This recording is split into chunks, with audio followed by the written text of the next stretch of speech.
Porventura ignorais, irmãos, pois falo aos que conhecem a lei, que a lei tem domínio sobre o homem toda a sua vida. Ora, a mulher casada está ligada pela lei ao marido enquanto ele vive, mas se o mesmo morrer, desobrigada ficará da lei conjugal. De sorte que será considerada adúltera se, vivendo ainda o marido, unir-se com outro homem. Porém, se morrer o marido, estará livre da lei e não será adúltera se contrair novas núpcias. Assim, meus irmãos, também vós morrestes relativamente à lei por meio do corpo de Cristo, para pertencerdes ao outro, a saber, aquele que ressuscitou dentre os mortos, a fim de que frutifiquemos para Deus. Porque quando vivíamos segundo a carne, as paixões pecaminosas postas em realce pela lei operavam em nossos membros, a fim de frutificarem para a morte. Agora, porém, libertados da lei, estamos mortos para aquilo a que estávamos sujeitos, de modo que servimos em novidade de espírito e não na caducidade da lei. Neste capítulo 7, nós, se Deus assim permitir, teremos a oportunidade nas próximas semanas de ler e estudar todo o capítulo. Mas neste capítulo, Paulo questiona, ele faz perguntas, faz muitas perguntas. Não só neste capítulo, esta carta inteira tem muitas perguntas e nós vamos enfatizar esta questão das perguntas hoje também. Mas Paulo questiona a possibilidade da lei servir como um auxílio para tirar alguém do domínio do pecado na sua vida. Ele pergunta, será que a lei pode fazer isso? Ela pode ajudar alguém a se libertar do poder do pecado na sua vida? E a sua resposta é um sonoro não. Ele responde com ênfase. Ele diz não. Não porque a lei seja má ou imperfeita, mas porque o crente morreu para a lei como uma regra para a vida. E em segundo lugar, a lei não foi planeada para reprimir o pecado, mas para o destacar, para o apresentar, para o acentuar. A lei mostra o pecado. A lei foi criada para revelar o pecado. E isto acentua o conflito interior que nós crentes vivemos. E só Jesus nos pode livrar desse conflito. Mas a lei mostra, a lei apresenta a nossa natureza. É quando estamos confrontados com uma proibição, que parece que o desejo aumenta de ferir aquela lei, de desobedecer àquela lei, de pecar daquela forma. Fica evidente o pecado quando a lei é promulgada, quando a lei é revelada, quando a lei é expressa. O problema da santificação é que os crentes não serão capazes de completar esse processo de santificação por meio do próprio esforço para guardar a lei, cujo propósito é revelar e não reprimir o pecado. Portanto, a lei revela o pecado, a lei revela a nossa natureza, a lei foi dada à humanidade para mostrar à humanidade como ela precisa de Cristo. Não consegue seguir a lei, não consegue cumprir a lei. Nenhum de nós, nenhum ser humano consegue cumprir a lei, só um cumpriu. E é esse um único que veio para cumprir a lei de forma perfeita, cabal, que nos pode ajudar neste processo da santificação e nos aperfeiçoar. E é Jesus Cristo, o Salvador. Ele veio para nos salvar dos nossos pecados, que são expostos pela lei de Deus, pela lei perfeita de Deus, que é boa, mas que tem esse propósito de revelar a nossa natureza má e pecaminosa. Os crentes não têm obrigação para com a lei, uma vez que morreram para ela por meio de Jesus Cristo. Esta é uma frase que resume estes primeiros 6 versículos.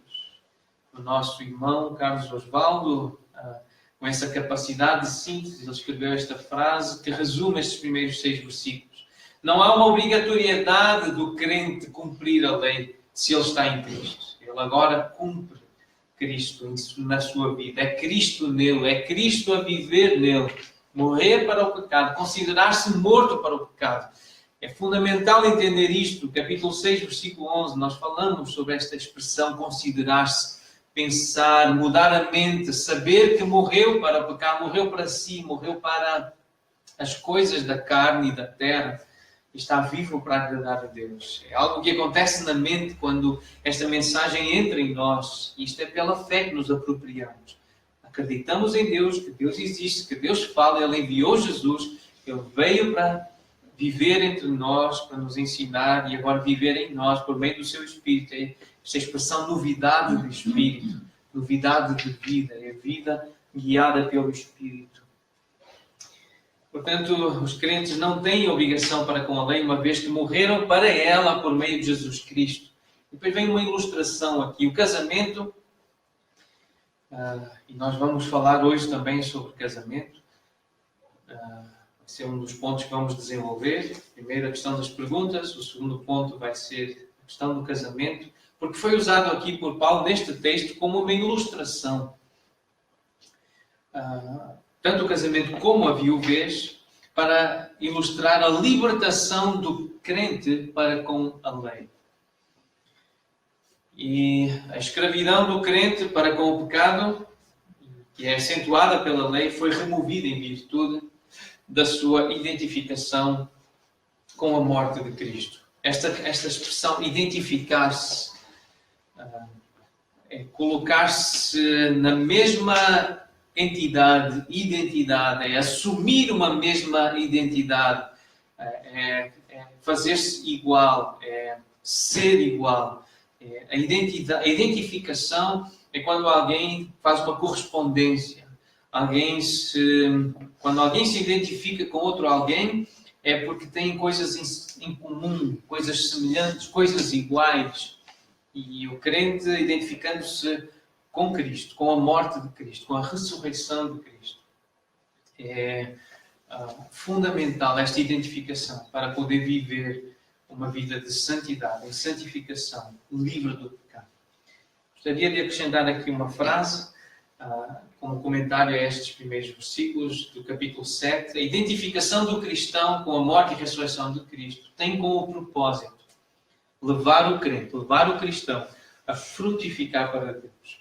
E nós vamos falar sobre fruto. Um terceiro ponto hoje é sobre fruto, fruto espiritual, frutificar para Deus. O que é isto? À luz da Bíblia. É algo que nós já estudamos no passado, há um ano atrás precisamente, no dia 15 de janeiro de 2017, está a fazer agora um ano, quando nós estávamos a estudar Romanos 1, versículo 13, ao expor o versículo 13. Nós falamos sobre o fruto espiritual. Hoje vamos falar de novo, fazer uma revisão e relembrar daquilo que aprendemos naquele dia e precisamos recordar, é bom recordar. Fruto é sinónimo de uma vida transformada que manifesta novas atitudes e ações. Então, é esse fruto espiritual da novidade de vida, uma vida nova em Cristo, uma vida nova no Espírito. Então, o que é fruto? Fruto é uma vida transformada que manifesta novas atitudes e ações. Nós vamos falar sobre isso, então, depois, no terceiro ponto. Espero que tenha tempo para falar de tanta coisa. Realmente, quando eu estava a preparar isto, eu comecei a ficar aflito. Era tanta coisa para falar. Eu disse, eu vou correr, eu vou ter que falar rápido. E os irmãos, como vão ter que escrever bastante, acho que vão conseguir aguentar estas 2 horas que vamos ter pela frente. Eu vou fazer nenhuma, mas eu comecei a ficar, porque tem tanto conteúdo, tanta coisa boa para partilhar com os irmãos. Mas eu acho que eu vou conseguir fazer em metade do tempo, se eu conseguir falar no dobro da velocidade. Perguntas. Vamos começar pelas perguntas. Devem lembrar desta imagem. Isto foi em outubro de 2016, numa tertúlia bíblica, num tempo de formação, que nós falámos sobre perguntas. E Paulo faz muitas perguntas. Se quiserem olhar comigo só para o capítulo 6, o 7 e o 8, a quantidade de perguntas, vejam-nos no capítulo 6, dos versículos 1 a 13, a quantidade de pontos de interrogação que estão aí na vossa Bíblia. Logo no início do capítulo 6. capítulo 6, Romanos 6, versículos de 1 a 3, tem várias perguntas. Depois, nos versículos 15 a 16, tem perguntas. Versículo 21, Romanos 6, só estamos a ver, à volta de Romanos 7, a quantidade de perguntas que tem Paulo a fazer perguntas, como uma forma de chamar a atenção dos irmãos de Roma. Coisas que ele sabia que iam surgir na mente das pessoas. Perguntas que elas iriam ter em função daquilo que ele estava a ensinar. Perguntas que faziam as pessoas pensar. Vejam no capítulo 7, além destes versículos 6, tem aqui perguntas. Logo no versículo 1 tem perguntas. No versículo 7 tem perguntas. Versículo 13 tem perguntas. Versículo 24 tem perguntas. No capítulo 8, vejam no versículo 24.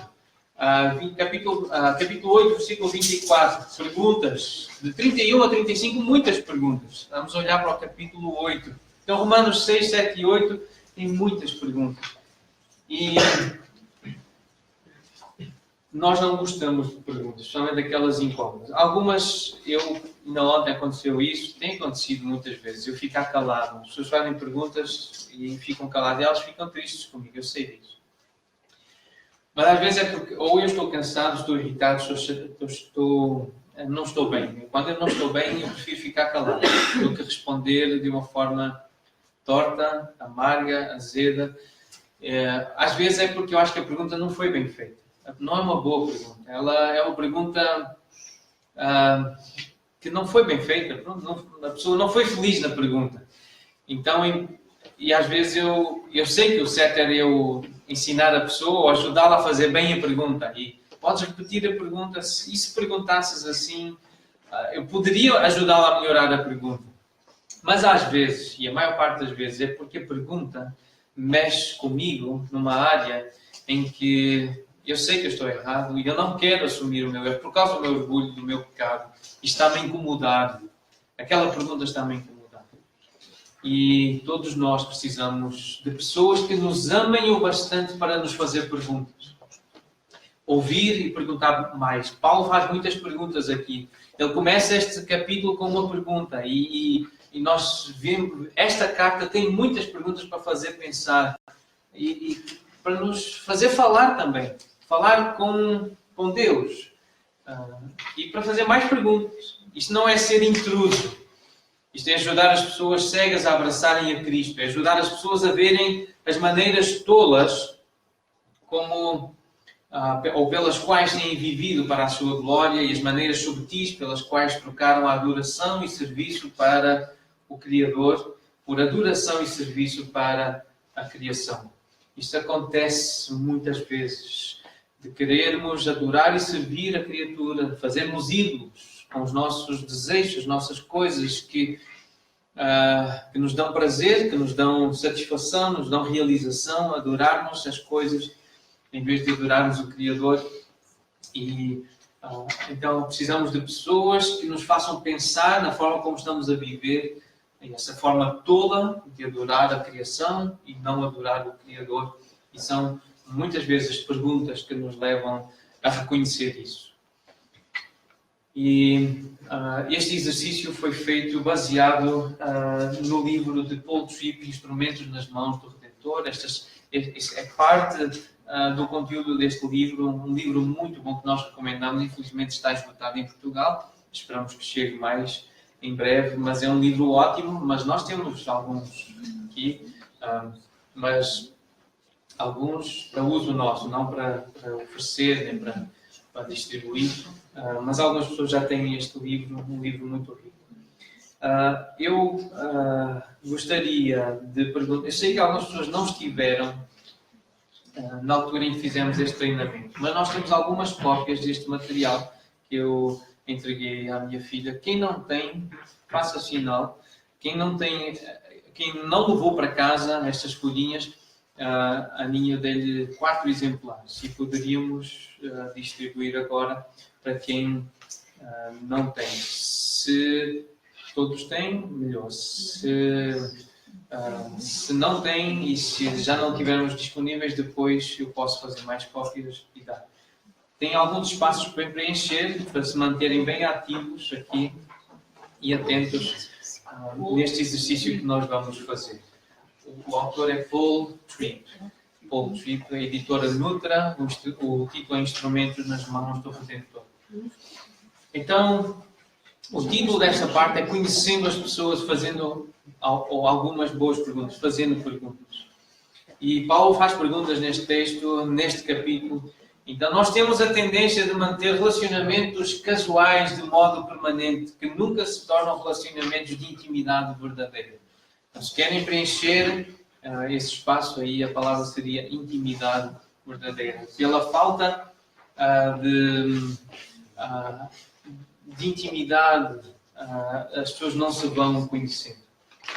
Parece que ainda precisávamos mais. Mas depois podem pedir que eu possa imprimir mais e levar para cá. Nós temos a tendência de manter estes relacionamentos superficiais, porque compramos a mentira de que somos únicos e lutamos de maneiras que ninguém mais luta. Somos enganados pela personalidade pública das pessoas e esquecemos que dentro das quatro paredes elas levam uma vida real como a nossa.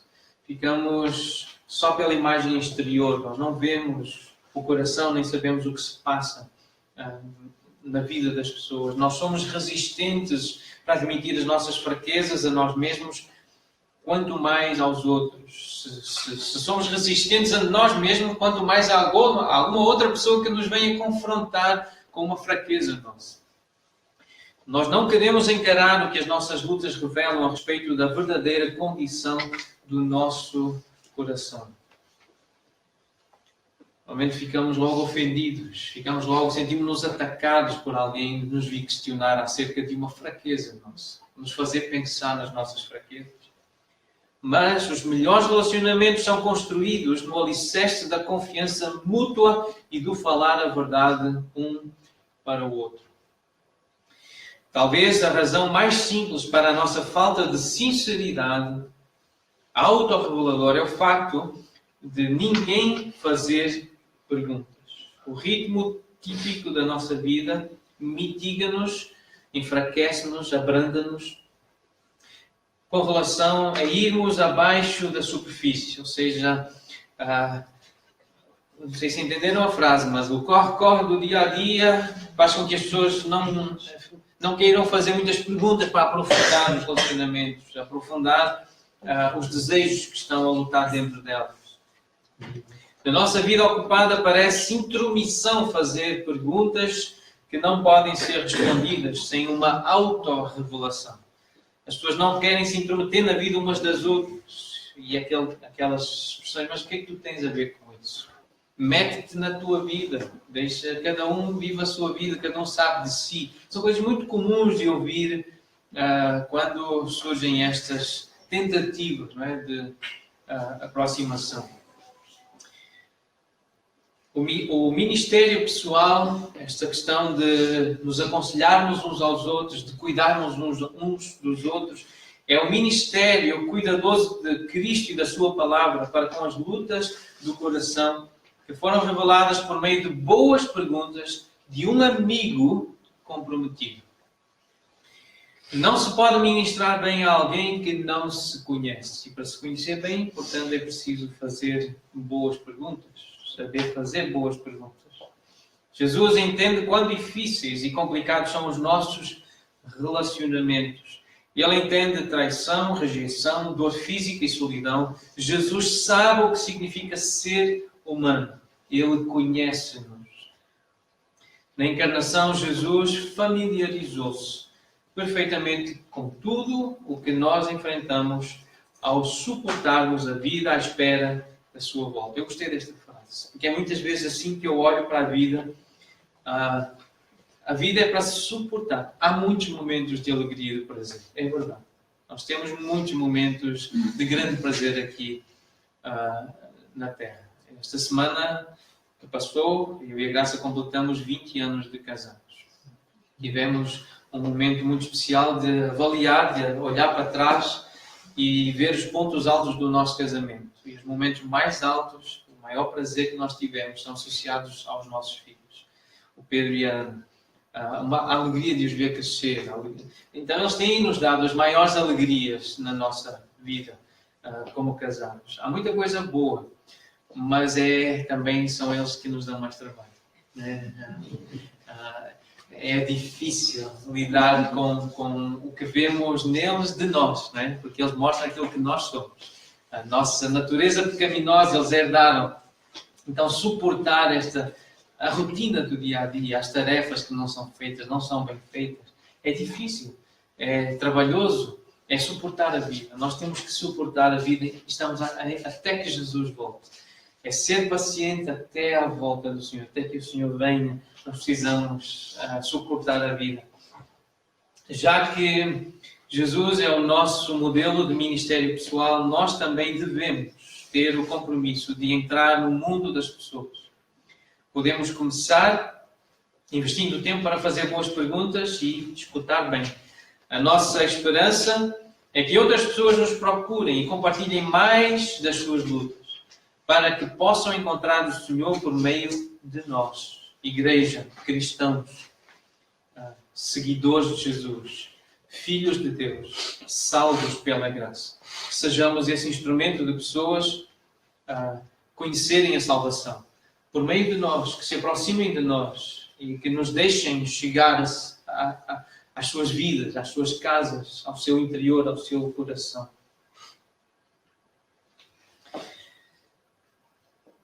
Entrar no mundo de uma pessoa capacita-nos a aplicar as verdades do Evangelho de maneira específica para a pessoa e para a situação. Então não pode ser mera cuscovilhice. Conhecem esta expressão, cuscovilhice? Curiosidade. Não é só saber o que é que a pessoa está a fazer, a viver, só por curiosidade. É para poder chegar lá com o Evangelho. Assim como estamos a fazer connosco e deveríamos estar a fazer connosco. Aplicar esta mensagem à nossa vida. E depois podermos levar o Evangelho aos outros. E se estamos a ser treinados nisso, de imitar Jesus, entender a mensagem de Jesus, aplicá-la à nossa vida, depois ajudar outras pessoas a fazerem o mesmo, também a aplicarem o Evangelho às suas vidas. O problema das suposições, e isto é algo muito sério, muito grave nos nossos relacionamentos, na nossa comunicação. Quando se supõe, não se pergunta, não se faz pergunta, porque estamos a supor. Sabem então o que é a suposição? É aquela tentativa de adivinhar o que a pessoa está a pensar, o que ela está a querer, o que ela está a achar. Então, como nós já supomos, ou já temos a certeza absoluta do que a pessoa está a pensar, ou que ela está a sentir, nós já nem perguntamos. Isto é um grave problema nos nossos relacionamentos. Muito, muito grave problema. Se não se pergunta, fica-se aberto a um mundo de conclusões inválidas e de mal entendidos. Porque não se faz perguntas. E a Bíblia conhece-nos. E ela retrata com rara precisão o sentido humano. É por isso que a Bíblia é como um espelho. A Bíblia é como uma espada cortante, afiada, que penetra a ponto de dividir alma e espírito, juntas e medulas, discernir os pensamentos e os propósitos do coração. Se lermos a Bíblia, nós conheceremos e compreenderemos as pessoas. Nós conhecemos a natureza humana porque ela está muito bem revelada nas Escrituras.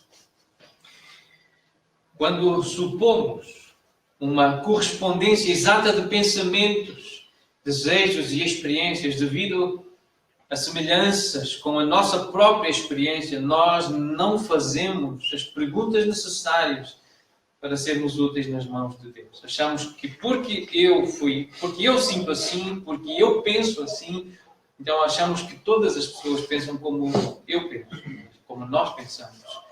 E isto é um problema, porque nós não somos todos iguais, por um lado, somos iguais em muita coisa, mas temos histórias diferentes, tivemos educação diferente, tivemos experiências diferentes. Tempo com Deus diferente, conhecimento da palavra de Deus diferente. Há muitas diferenças entre nós.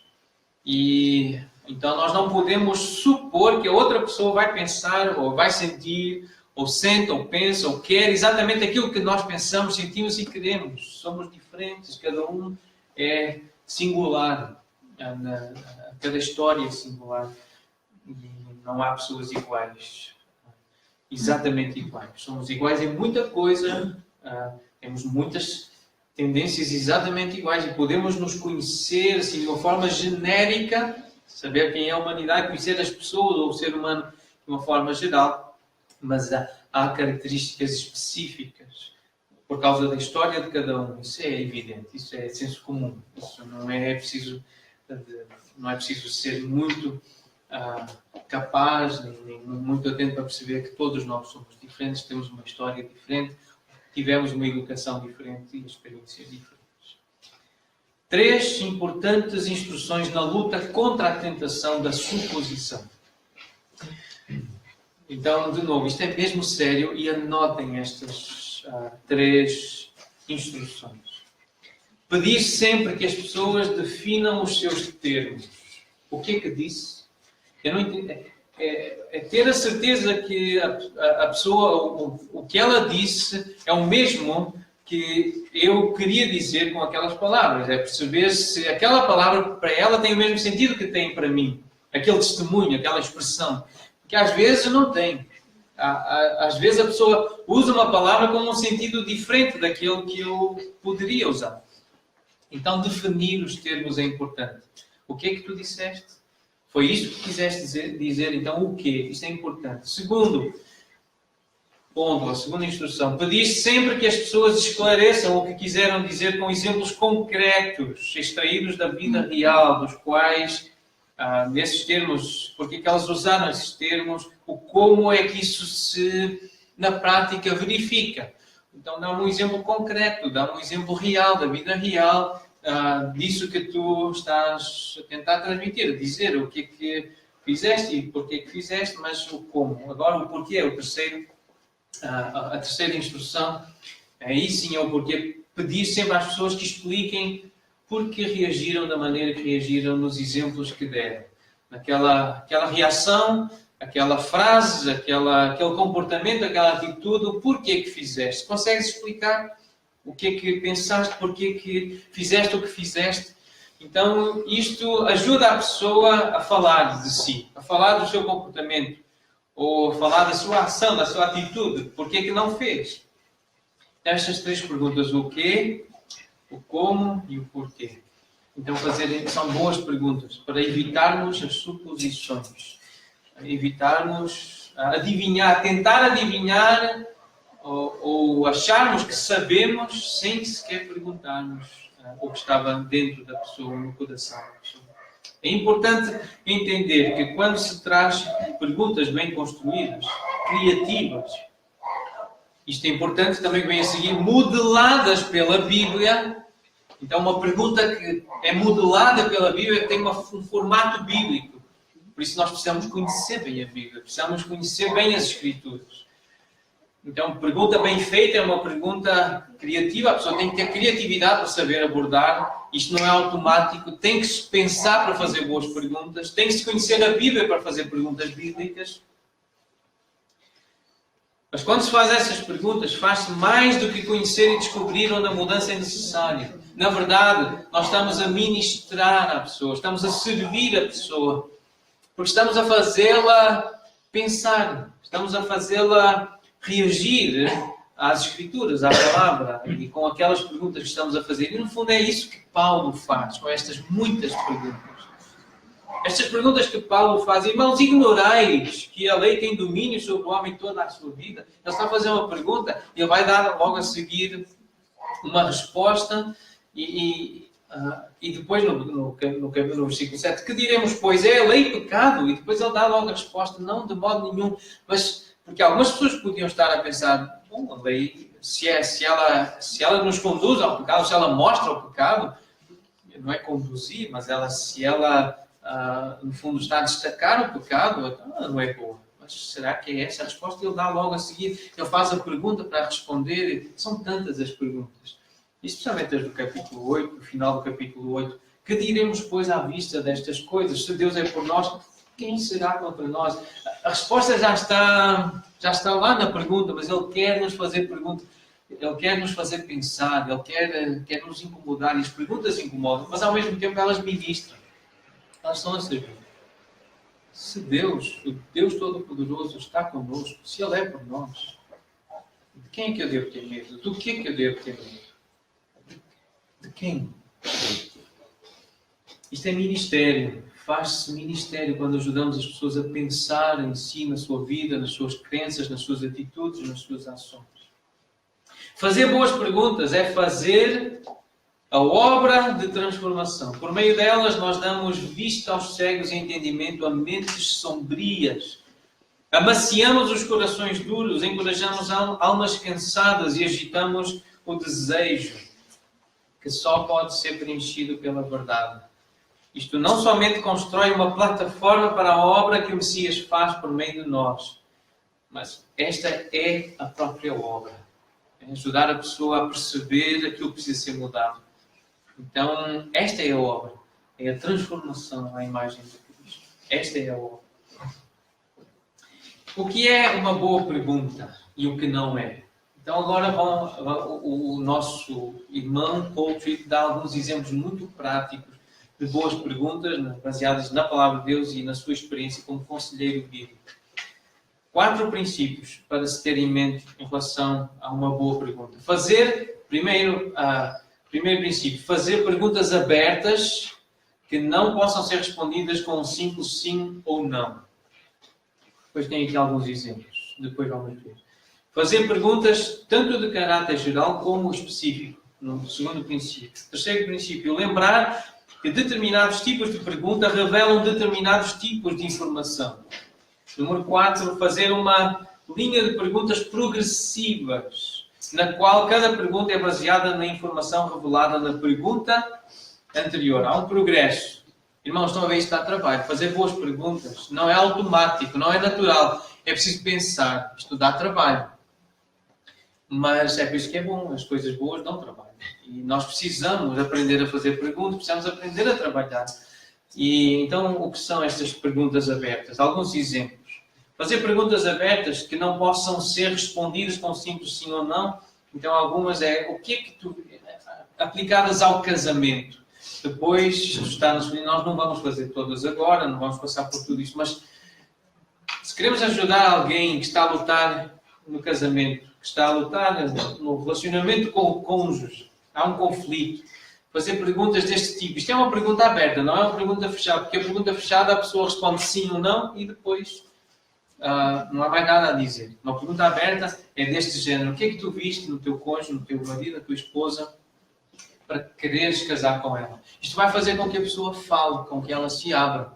Esta é uma pergunta aberta. Tem vários exemplos. Temos aqui muitas perguntas. Agora, segunda. Fazer perguntas tanto de caráter geral como específico. Alguns exemplos.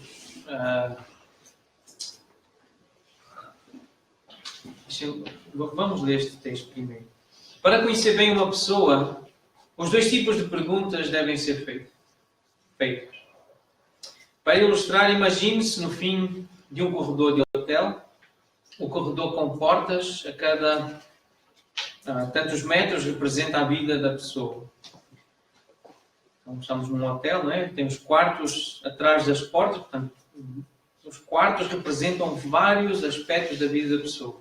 A vida espiritual, o casamento, a paternidade, o emprego, relacionamento com o corpo de Cristo, parentes, vizinhos, comunicação, finanças, sexo, resolução de problemas, alvos, motivações, desejos, etc.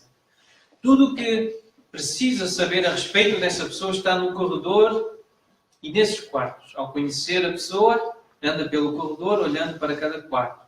E estas são as perguntas gerais, quando se está no corredor do hotel. Não é? Faz-se perguntas, mas é uma visão muito geral.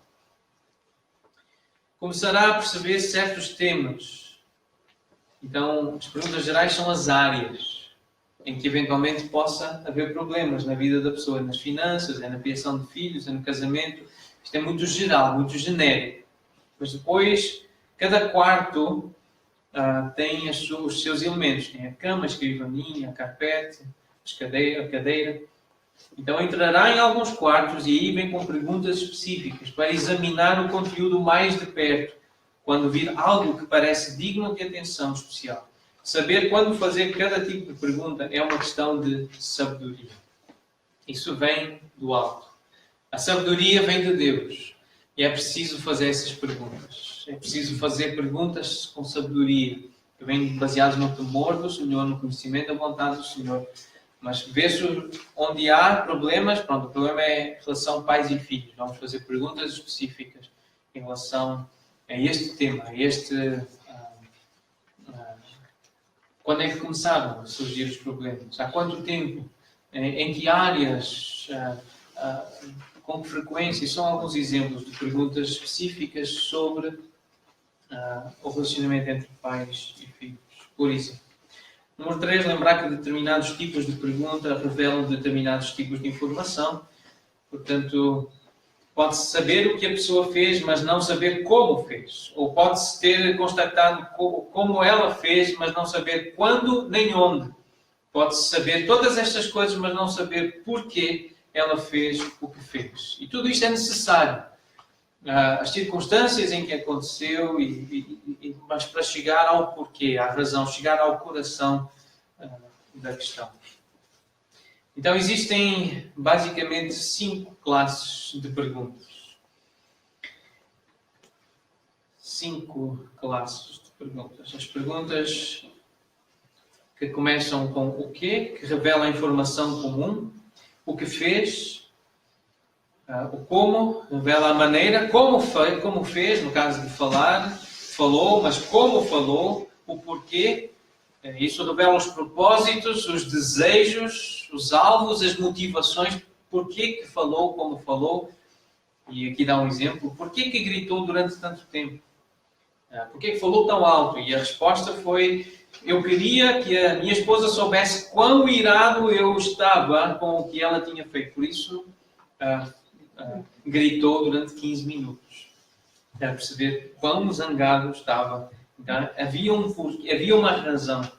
Com que frequência, onde e também quando. Isto são outras categorias, classes de perguntas que são necessárias e vão ajudar a revelar mais informação para depois poder entrar com a ajuda, com o Evangelho, com a vontade de Deus. Fazer perguntas progressivas, portanto deve haver uma lógica na fluência das perguntas, elas têm que estar encadeadas. Isto é trabalhoso, mas também não é nada do outro mundo, não é complicadíssimo, é um mínimo de atenção, mas haver um crescendo nessas perguntas. Isto desafia-nos a não fazermos suposições ou a nos contentarmos com informações incompletas. O desafio é este, não vamos fazer suposições, não vamos dar uma de adivinhos, vamos fazer perguntas e boas perguntas, como Paulo fez, como a Bíblia faz. Para nós pensarmos, para nos analisarmos a nós mesmos. Portanto, é importante haver boas perguntas. Esta frase já foi lida. Todos nós precisamos de pessoas que nos amem o bastante para nos fazer perguntas, boas perguntas. Ouvir e perguntar mais. Isto não é ser intruso. Isto é ajudar as pessoas cegas a abraçarem a Cristo.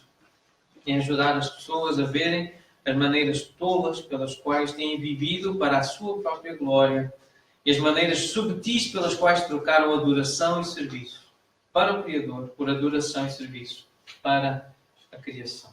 E isto é por meio de boas perguntas que se consegue.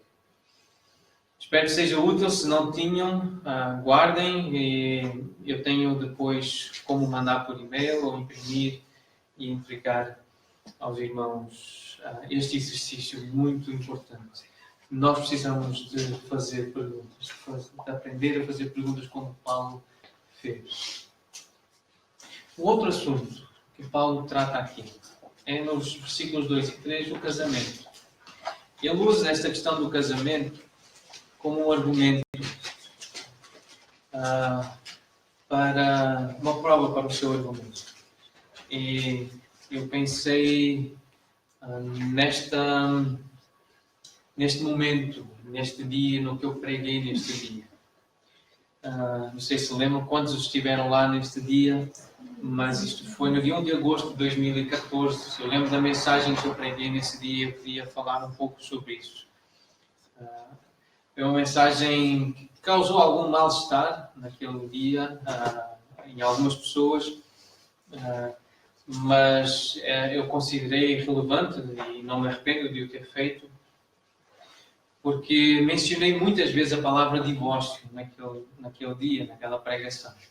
E algumas pessoas fizeram a observação, mas num casamento falar de divórcio não fica bem, né? As pessoas não se sentiram bem. Claro que eu não defendi o divórcio, pelo contrário, quem esteve lá sabe o que eu disse, baseado em Mateus 19 especialmente. Mas foi um dia muito especial, e este é um casal muito especial, uma família muito especial. E a questão do casamento e a forma como Miguel e a Isa estão a viver o casamento e valorizam o casamento, assim como eu e a Graça e outros irmãos, o Luís e a Hélia, têm valorizado o casamento. Então, Paulo usa a questão do casamento como uma ilustração para uma verdade que ele quer transmitir.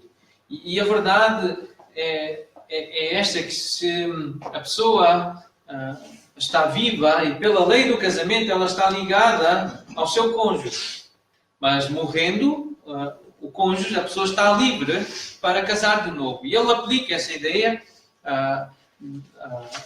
depois no versículo 4, ele diz: então, se irmãos cristãos, se morressem, estão agora mortos para a lei, morreram para a lei, estão vivos para poder viver por meio do corpo de Cristo e da ressurreição de Cristo, para Cristo viver, servir ao outro.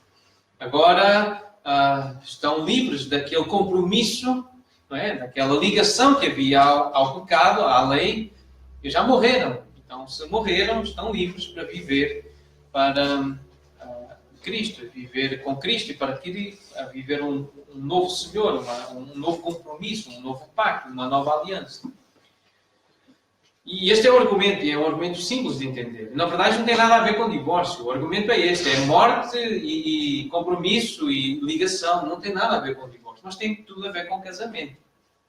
Então, há pessoas que dizem que este texto não tem nada a ver com divórcio e recasamento, que não é legítimo usar este texto para abordar este assunto do divórcio e do recasamento.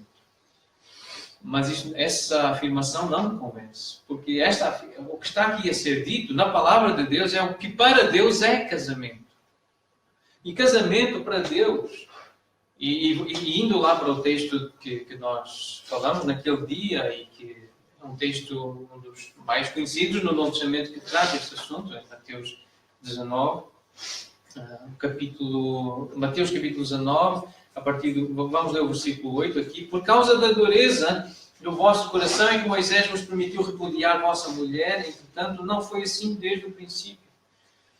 Porque desde o princípio que Deus deseja o que é bom. E a lei de Deus, a lei que é boa, agradável e perfeita de Deus para o casamento, é que haja um coração sensível, maleável e obediente. Bom é um servo, e isto vem na sequência de Mateus 18, bom é um servo que se compadece do seu conservo, como também o rei se compadeceu dele.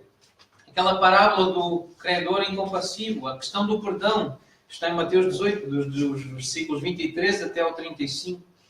E a razão que justifica o divórcio, que explica o divórcio, é a dureza do coração. É quando um dos cônjuges está duro, ou os dois estão duros.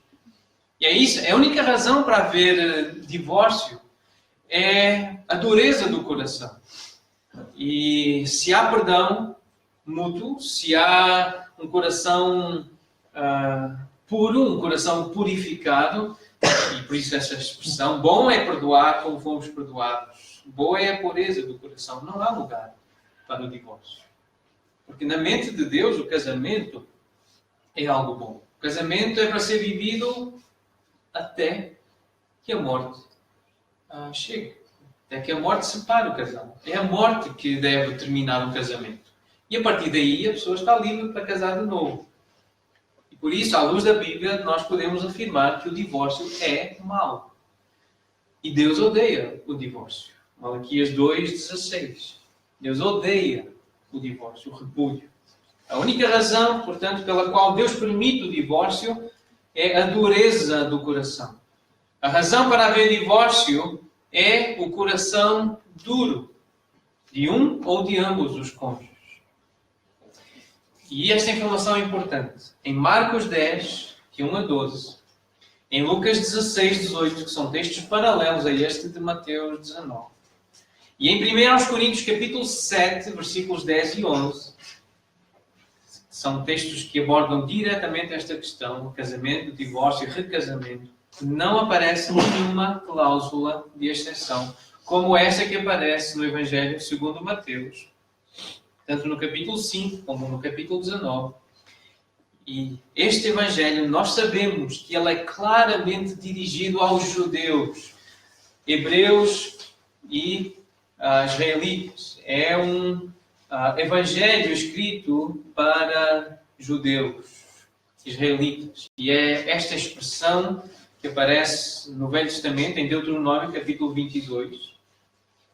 Estar noivo ou noiva, estar prometido em casamento. Em Deuteronômio 22, 23, fala de uma moça virgem, mas que havia sido desposada. E ela estava comprometida, ela estava prometida em casamento a um outro homem. E no Novo Testamento, o paralelo, a linguagem paralela, é a história de Maria, que só aparece também esta questão explicada e envolvida em Mateus, no capítulo 1, versículo 18, quando diz que ela havia sido prometida em casamento, ela estava noiva, havia um compromisso, isto é coisa da cultura judaica, israelita, e Mateus trata essa questão culturalmente. Por isso aquela questão lá em João está envolvido com aquela acusação que faziam a Jesus de ele ser bastardo, filho de uma mulher que não estava legalmente, oficialmente casado, mas já havia um compromisso. E já era preciso um divórcio, já era preciso algo legal para que José deixasse Maria, embora eles ainda não estivessem completamente casados, mas já havia um compromisso ali de noivado que é típico da cultura judaica, está lá em Deuteronômio, está em Mateus, mas não está nem em Marcos, uma carta escrita para os romanos, um evangelho escrito especialmente para romanos, não está em Lucas, para os gentios de uma forma geral, que são judeus, estrangeiros, nem Paulo aborda esse assunto em Corinto, a questão da cláusula de exceção das relações sexuais ilícitas. Voltando para o texto, em Mateus 19, eu, porém, vos digo, versículos 9 a 12, quem repudiar sua mulher, não sendo por causa de relações sexuais ilícitas, e a palavra aqui é imoralidade sexual, que dá porneia no grego, dá pornografia, imoralidade, é ver coisas imorais. Esta expressão relações sexuais ilícitas era a legitimidade que na cultura judaica estava a ser dada para o divórcio, aquilo que José achava que tinha acontecido com Maria. Ela relacionou-se com um outro homem, sendo minha noiva. Não era esposa, mas era noiva.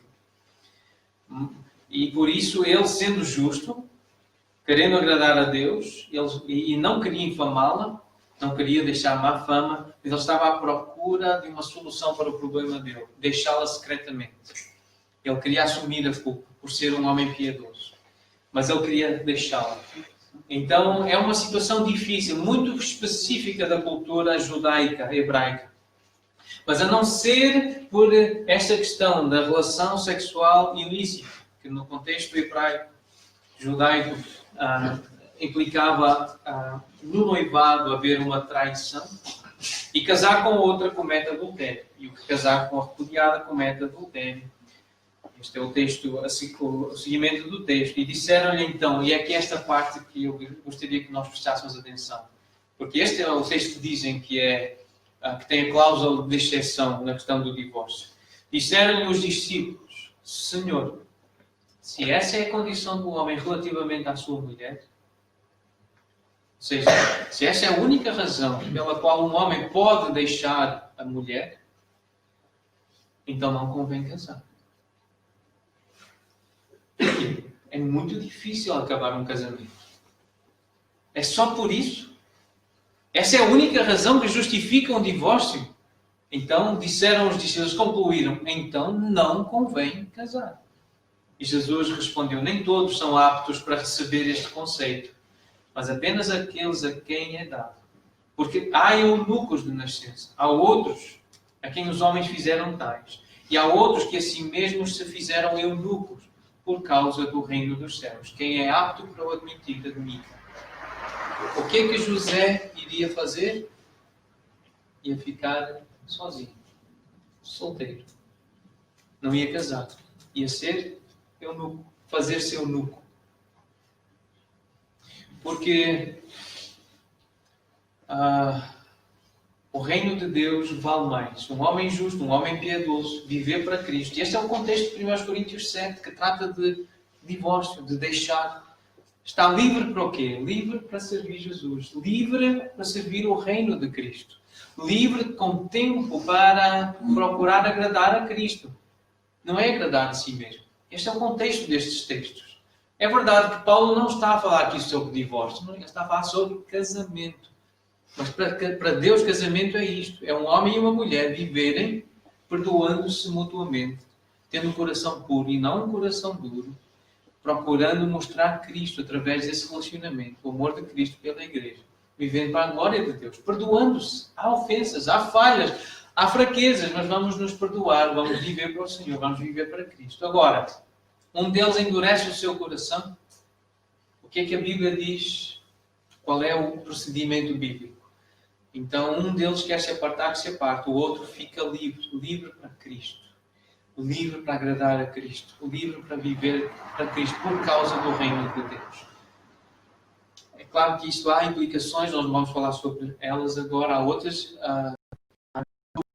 nesta questão. Como é que estamos a lidar? Nós tivemos que lidar na nossa igreja. Estamos a lidar com uma situação assim, com a luz que a Bíblia nos dá e queremos agradar a Deus e oramos. São casos difíceis, mas baseados nesta verdade, nós queremos é que haja corações puros, perdoadores, que vivem para agradar a Deus, não a si mesmos. Então Paulo não está a falar de divórcio, é verdade, mas ele está a descrever o que é o casamento. E o que é o casamento nas palavras de Paulo, portanto, palavras de Deus. O casamento é o seguinte: uma mulher está ligada pela lei ao marido enquanto ele vive. Mas se o mesmo morrer, desobrigada ficará da lei conjugal. Isto é casamento. É isto que a Bíblia diz sobre casamento. Em Efésios 5, diz: eis porque deixará o homem o seu pai e a sua mãe, e se unirá à sua mulher, e se tornarão os dois uma só carne. Grande é este mistério, mas eu me refiro a Cristo e à Igreja. Não obstante, vós, cada um de per si, também ande sacrificial, generosa e altruisticamente a própria esposa como a si mesma. A esposa respeite, isto é, tema, venere, honre o marido. E porquê? Por causa do reino dos céus. Sempre. A razão é Cristo, não é o meu prazer, não é a minha satisfação, não é a minha alegria. O cristão tem que aprender a viver por causa e para o reino de Deus. Esta é a razão porque a Bíblia foi escrita desta forma, tão clara, que é difícil depois na prática. É difícil, claro, do nosso pecado, mas este é o ideal de Deus e este é o caminho. Portanto, não está a falar de divórcio, está a falar de casamento.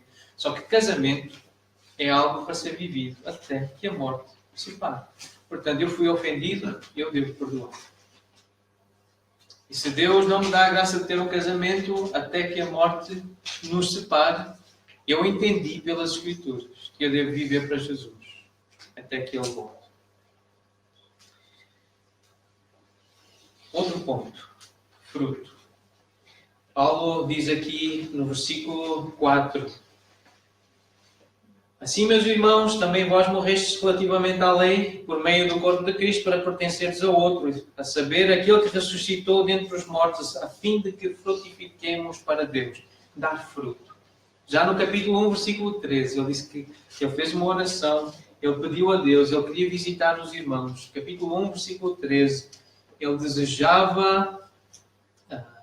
Ele propôs-se, e muitas vezes ele fez essa proposta no seu coração. Ele pedia a Deus uma oportunidade para ver os irmãos, para conseguir entre os irmãos algum fruto.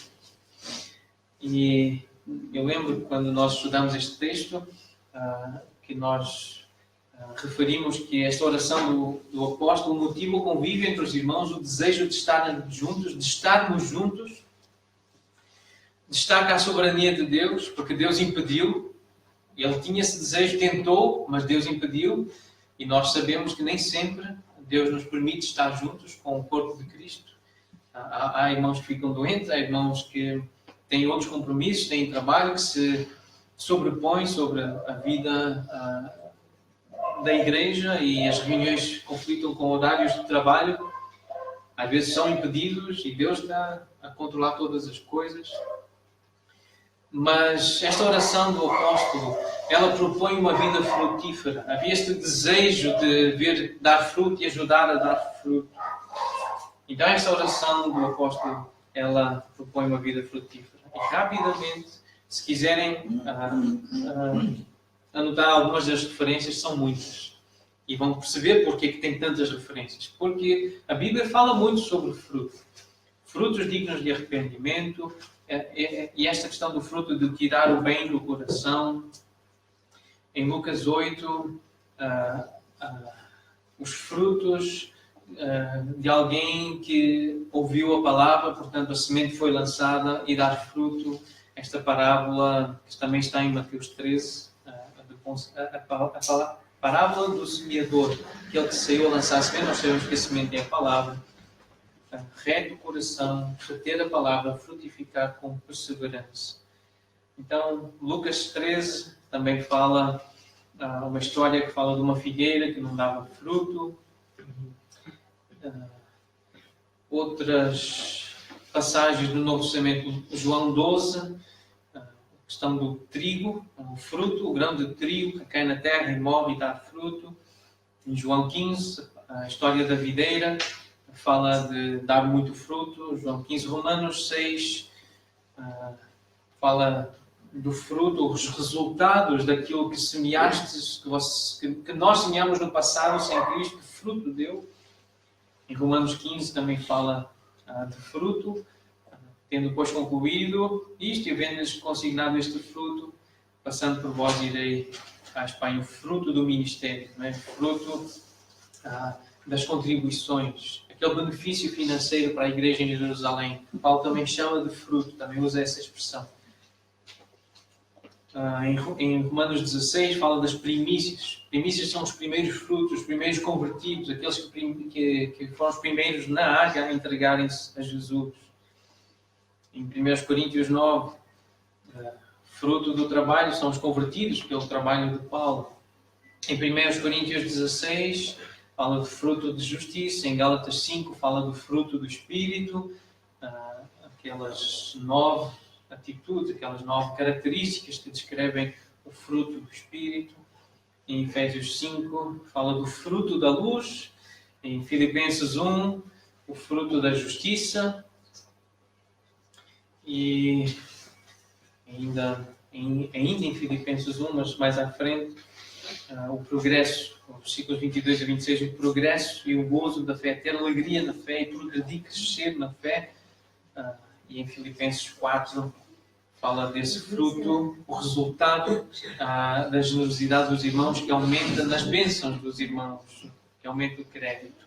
Também em Colossenses, Paulo usa esta linguagem, produzir fruto, crescer na vida, na graça, na vida espiritual. Em 1 Tessalonicenses, capítulo 1, também fala da repercussão. A repercussão é o resultado, é o fruto que teve o ministério de Paulo entre eles.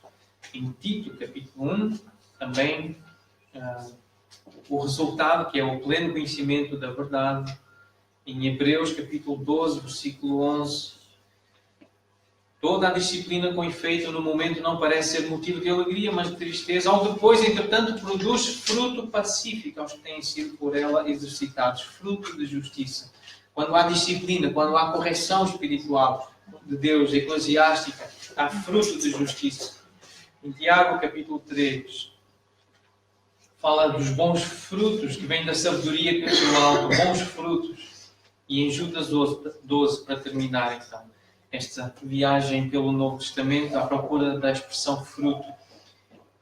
Estes homens, falando dos falsos mestres, falsos profetas, de Judas, são como rochas submersas em vossas festas de fraternidade, banqueteando-se juntos sem qualquer recato, pastores que a si mesmos se apacentam, nuvens sem água impelidas pelos ventos, árvores em plena estação dos frutos destes desprovidas, duplamente mortas, desarraigadas. Agora, no contexto, nós sabemos quais eram os frutos que Deus esperava ver naquelas pessoas, naquelas vidas. No contexto de Judas, nós conseguimos perceber a incontaminação da carne, não se deixar contaminar pelos desejos terrenos, humanos, carnais, sensuais, o reconhecimento do governo, o respeito pelas autoridades superiores, a generosidade, o recato, a prudência, a decência, o altruísmo, a consistência, a vida, a mansidão, pureza, contentamento, humildade, integridade. Tudo isto está lá na carta de Judas. Daquilo que se esperava que aqueles homens tivessem, eles não tinham. Esperava ver-se estas coisas na vida destes homens. Portanto, resumindo, tudo isto que nós vimos no Novo Testamento acerca do fruto, frutificar para Deus, é isto. Arrependimento, ou seja, conversão. Pedidos em oração concedidos. Santificação, isto é, incontaminação da carne, pureza. Nós estamos a falar do tipo de fruto que Paulo queria ver na vida dos irmãos de Roma. Frutificar para Deus, estas coisas que vão aparecer, que estão a aparecer aqui como resultado da leitura destes textos, é o que a Bíblia diz acerca do que é fruto. O que é frutificar para Deus? É uma pessoa verdadeiramente arrependida, convertida a Jesus, é ter pedidos de oração que são concedidos, Jesus ouve, Deus ouve as orações, isso é fruto. É este processo de sermos mais puros e santos, é a generosidade nas contribuições, isso é fruto. É ter filhos na fé, novos convertidos. É o amor, a alegria, a paz, a longanimidade, benignidade, bondade, fidelidade, mansidão, domínio próprio, o fruto do Espírito. É a luz, é toda a bondade, justiça e verdade, o progresso e gozo na fé de outros irmãos e aumento do motivo de se gloriarem em Cristo, é a esperança crescente, é a promoção da fé e do pleno conhecimento da verdade, é sabedoria, é reconhecimento do governo e respeito por autoridades superiores, é o recato, ou seja, a prudência, a decência, é o altruísmo, a consistência, vidas coerentes, é ter vida, vida mesmo, é a pessoa estar viva, não se sente morta, morta para o pecado sim, mas tem vida, tem alegria. Quando nós vemos os nossos filhos, eles têm muita vida, o que é? É aquela energia, aquele poder, é aquela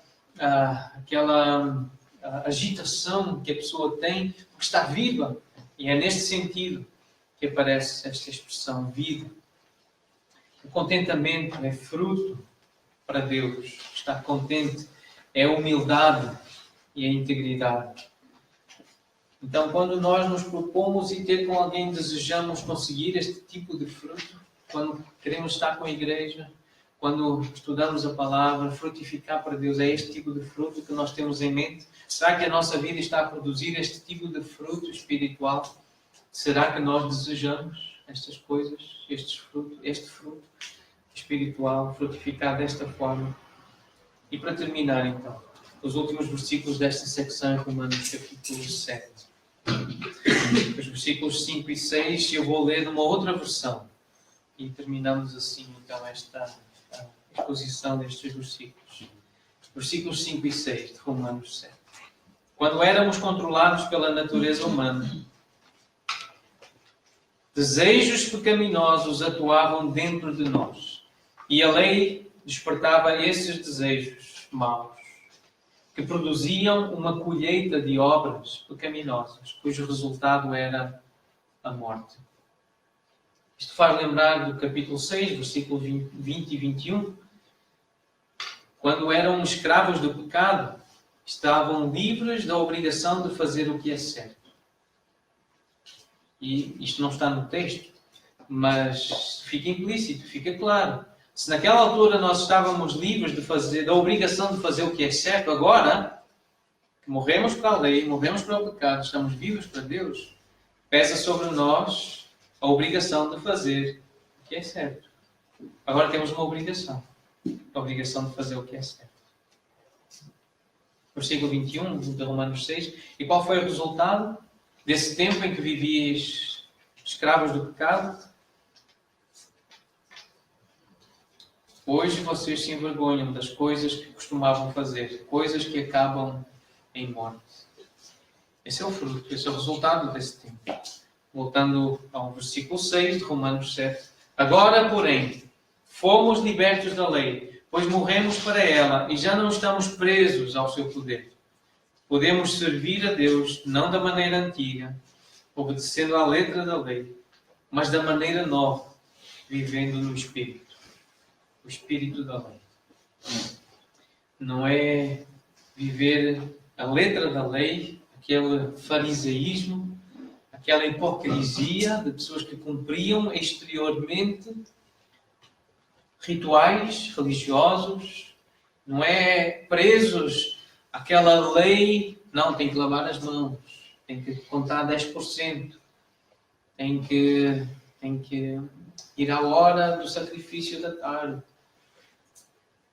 Não é esse tipo de lei cerimonial, não é esse tipo de rito religioso. É a lei do Espírito, é o Espírito da lei. É essa nova vida de viver para agradar a Cristo, não a nós mesmos. E esta é a mensagem de Romanos. Esta é a mensagem de Paulo. Esta é a mensagem da Bíblia. Esta é a mensagem cristã. E que é para ser vivida não apenas ao domingo, de manhã, mas durante a semana. E precisamos de ser lembrados disto. É claro que haveria mais para dizer, mas vamos cantar. Vamos cantar um canto que tem uma estrofe que diz assim: Cristo é a nossa vida, o motivo do louvor. Em nosso novo coração. Pois morreu, foi por causa disso que eu escolhi este canto. Pois morreu a nossa morte para vivermos a sua vida. Nos trouxe grande salvação.